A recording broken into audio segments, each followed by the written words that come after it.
What's the story, Morning Glory? What's the word, Hummingbird? Thank you so much for clicking on my channel again and joining me for another review of 90 Day Fiance Love in Paradise, a ring or a fling. So, people, we are at the second to the last episode. Season finale is next week.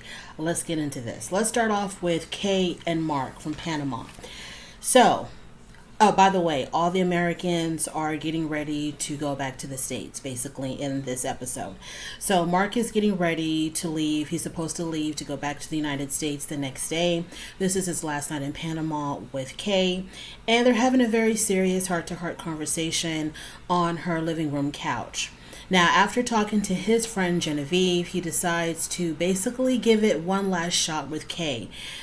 He tells her that he says in his confessional that, he wouldn't be able to live with himself if he just didn't really give it his all in trying to make something work with Kay. He doesn't want to go back to California and her remain in Panama and then they just never speak again because she refused to go to California with him.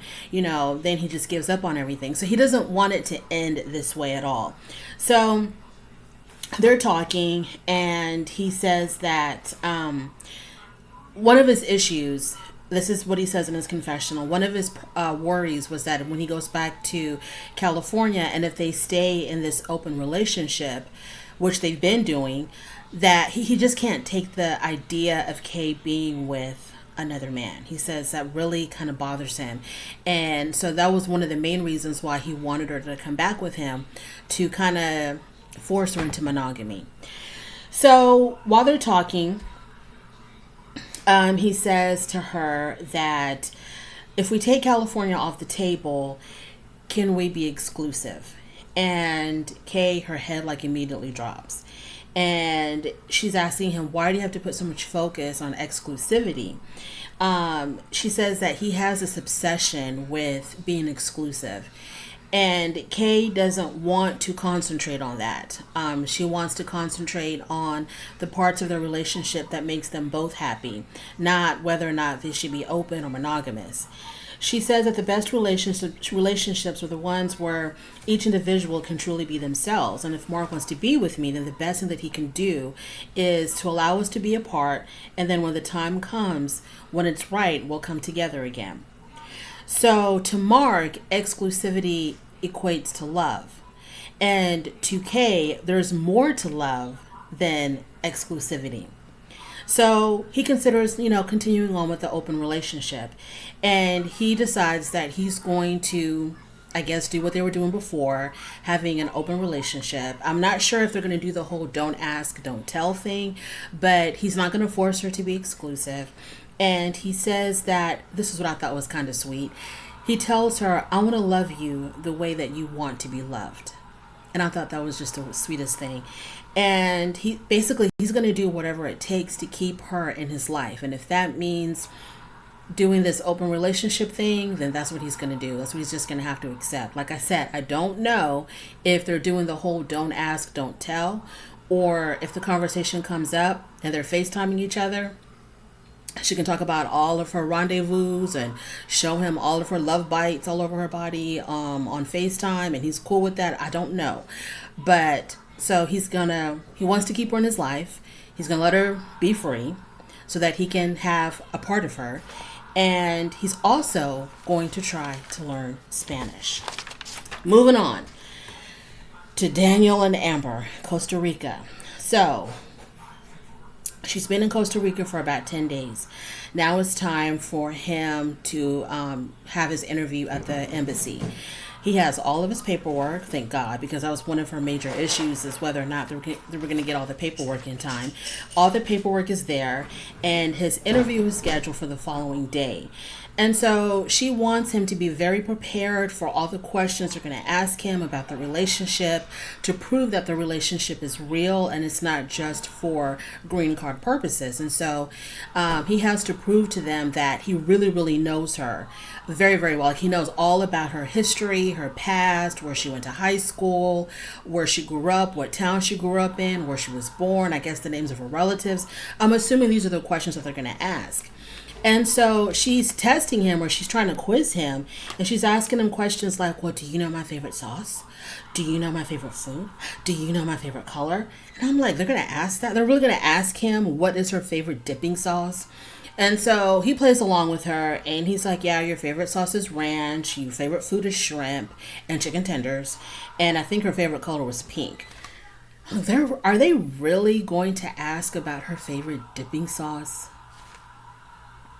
So everything is riding on this interview, because if he does not get approved during this interview, then they're going to have to start from square one, and she's going to have to pay all the fees all over again, all for the application process. So everything is riding on this interview. So the next day, they're on their way to the interview, and poor guy, she probably had him up all night long quizzing him, going over all the paperwork, asking him all kinds of questions that, to anticipate the questions that he's going to be asked by the consulate. So he's in the back, they're sitting in the back of the car, and he just wants to take a little cat nap. His way of dealing with stress, I guess, is just trying to relax. And her way of dealing with stress is to pile on even more stress. So he's trying to take a nap, and she nudges him to wake up. And what's my favorite sauce? What's my favorite color? What's my favorite? And what was my shoe size when I was 3 years old? And he's like, babe, can you relax? Can you please relax? And she's like, I don't understand how you can be so calm when everything is riding on this interview. Well, what else can he, how is it going to help for him to freak out? I mean, him freaking out might really make the interview go bad. So keep your anxiety to yourself, and don't spread that on to him. He's the one that's going to have to go through the process of being interviewed. Have enough confidence in your man to to know that it's going to be okay. He's going to be able to answer these questions. So he's trying to tell her, just like, babe, relax. And in her confessional, she says, I don't understand why, he's getting so annoyed with me, because I've done everything for him up until this point. Oh God, Amber. So as she's, still continuing to try to quiz him, and he's just like you can tell from his face that he's obviously getting very annoyed with her. And all I can think of was, welcome to your future, Danny boy. This is how it's going to be for the rest of your life. She's a warrior. She's very anxious. Like she says, she has to be in control of everything. If she can't be in control of everything, it freaks her out. Even the littlest, most minute thing she has to have control over. So yeah, and you're more chill. Daniel's more chill. He's much more relaxed, much more easygoing. So, and I hope that he's going to be able to calm her down as they progress in their relationship. So in his confessional, Danny says, I don't like it when she treats me like a kid. So she's asking him in the car on their ride to the embassy. She's asking him again, what's my favorite food? And he says shrimps. And then she says, well, what's my shirt size? And he says large. And she was like, oh, I am not a large. How dare you say that to me? Okay, Amber, relax. Okay, relax. So you're not a large, you're a large medium. And you should have just let him sleep then, if you're going to get offended by that. You should just let the boy take his nap. So he goes to his interview. She's waiting outside the embassy. I guess the camera crew couldn't be on the property of the embassy because they were filming them from across the street. So she's pacing up and down, back and forth. You can tell she's like a ball of nerves waiting for this interview to be over. And he finally comes out, and it was like a very long walk from where he was coming from to where she was waiting for him. So he's walking, and it's just increasing her anxiety. She's like, oh my God, did he pass? Oh my God. So he was going to trick her and try to say that he didn't pass or they didn't approve him, but I guess he couldn't keep a straight face. So he ended up telling her that they did approve him. They did approve the application, and he did well with this interview. So she was really, really happy, and they hug and they kiss, and it was like a really beautiful moment to see all the hard work that they put in finally pay off, because I don't know what she would have done. She would have self-combusted if he did not pass that interview. And my only question is, Daniel, did they ask you what her favorite dipping sauce was? Did y'all talk about ranch and chicken tenders and shrimps? I'm really curious about that. Seriously curious. Like, do they go that deep? Moving on. Ariana and Sherlon, Jamaica. So, unfortunately, Sherlon has tested positive for COVID, and her stay has been cut short because of him testing positive. Even though it may have been a false positive, they didn't know with the first test. I think he was going to get tested again, but just to be on the safe side, she had to leave his home, and she's going to be quarantining, I guess, in her hotel, and he's going to be quarantining at his home. This episode reminded me that he does work, because of the last episode, I wasn't sure if he actually had a job or if he was just like helping his dad fish on their boat. But he does have a job. He does. How can I forget? He works at this swingers resort, and he probably got COVID over there. And he was like, at the swingers resort, because it's like, everybody's swinging.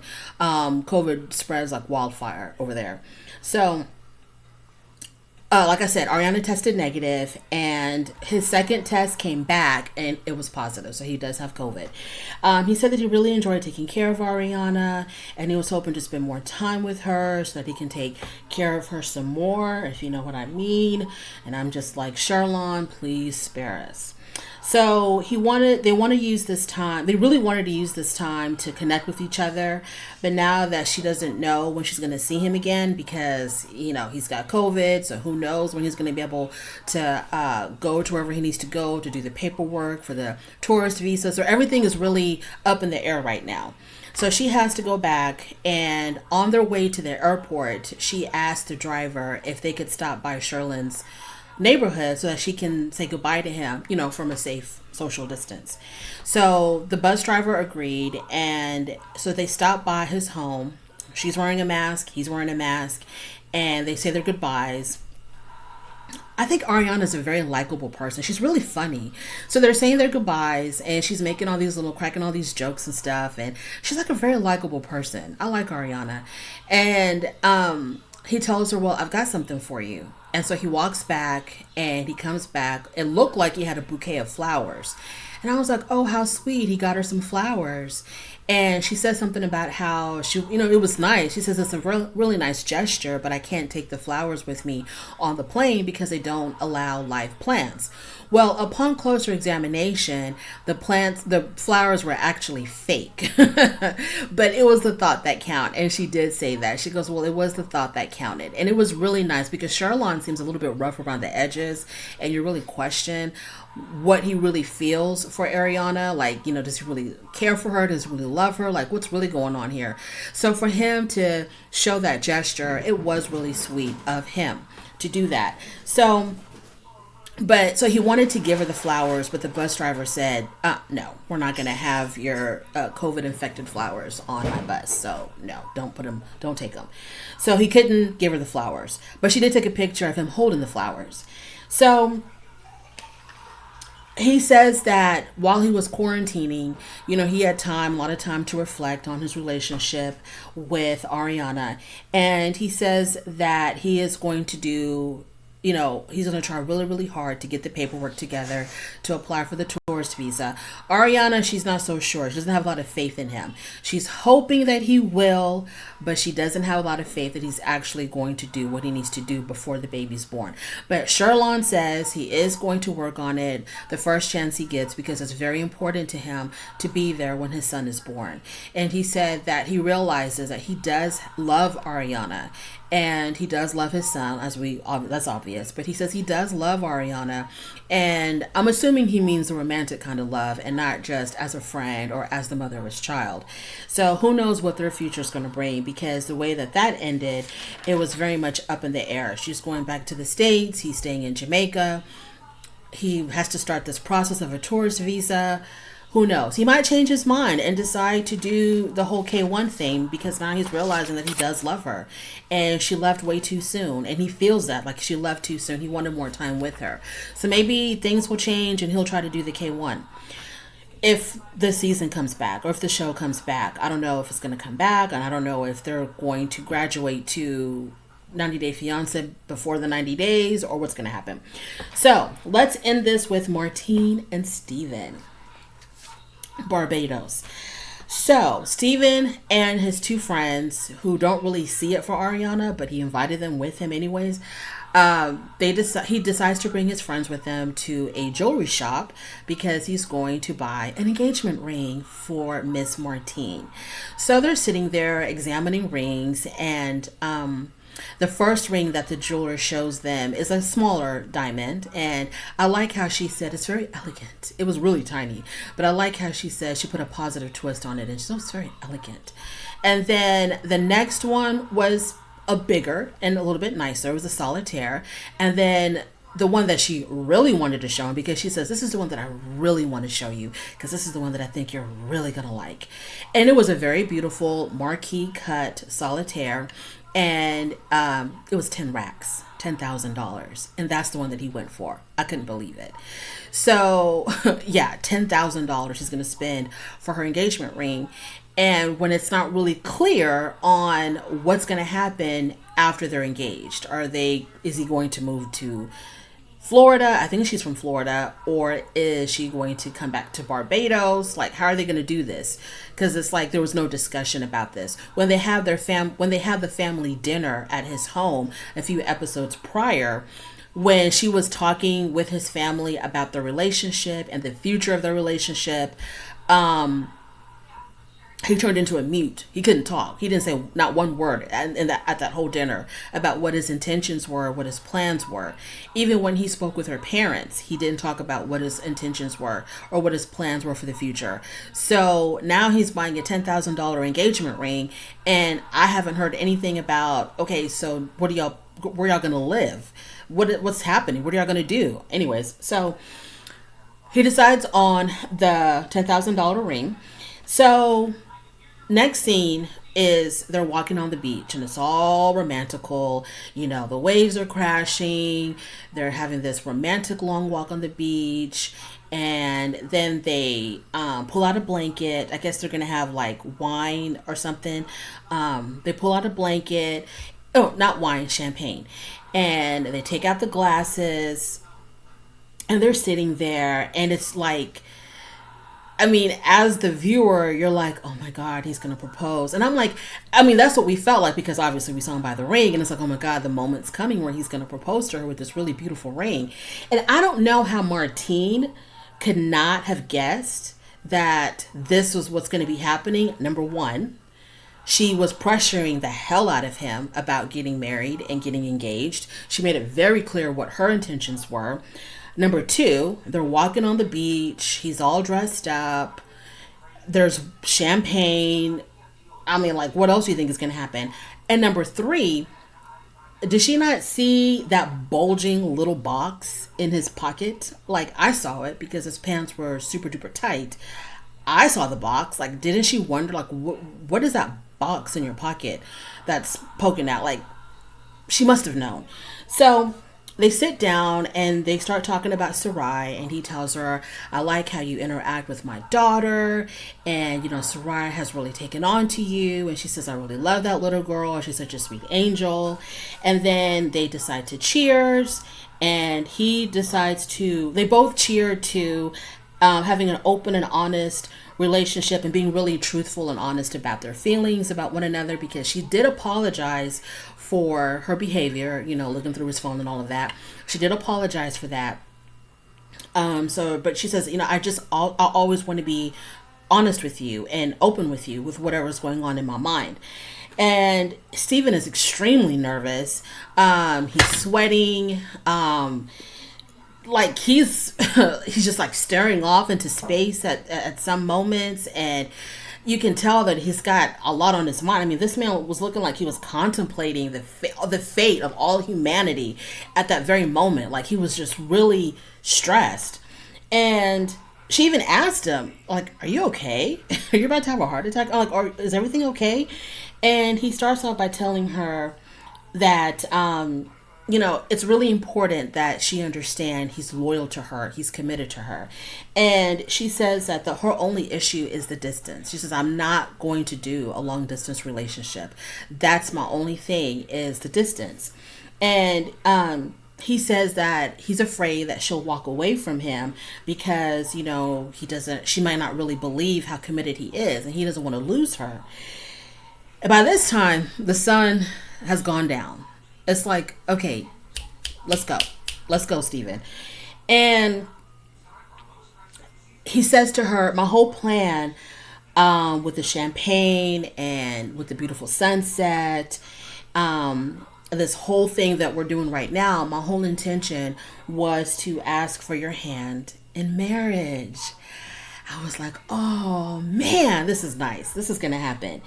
And then he says to her, I was expecting him to say, to pull out the ring, and do the whole proposal thing. Will you marry Martine? I love you. I want to spend the rest of my life with you. Will you marry me? That's what I was expecting. But then he says to her, I bought you an engagement ring. And I was like, okay, that's an odd way to start a proposal, because normally you'll just show it to her, not tell her. And he says, yeah, I bought an engagement ring and I was going to propose, but now I'm second guessing myself. And she looked at him like, what? And that's where the episode ended. I hope that TLC is doing what they normally do, what they think they do so well, is to lead us down one way when it's really going to happen the other way. And the clip that they showed for next week's episode with Martine and Steven is she says something like, after he said, I'm second guessing myself, and then she says, well, I feel like a huge weight, but she didn't finish her sentence. So I'm thinking she's saying, I feel like a huge weight has been lifted off my shoulder. Anyways, there's no way that he would have taken her on the beach, sunset, champagne, all romantical, just to not propose and to spend. He spent $10,000 on this ring. Yes, he could probably return it, but I'm like, there's just no way he's going to bring her this far just to not propose, or there's just no way. He's definitely going to propose. That, my money is on that for sure. But we'll see you next week. Anyways, if you made it this far, thank you so much. I appreciate you more than you'll ever know. And please don't forget to like, comment, and subscribe. Thank you.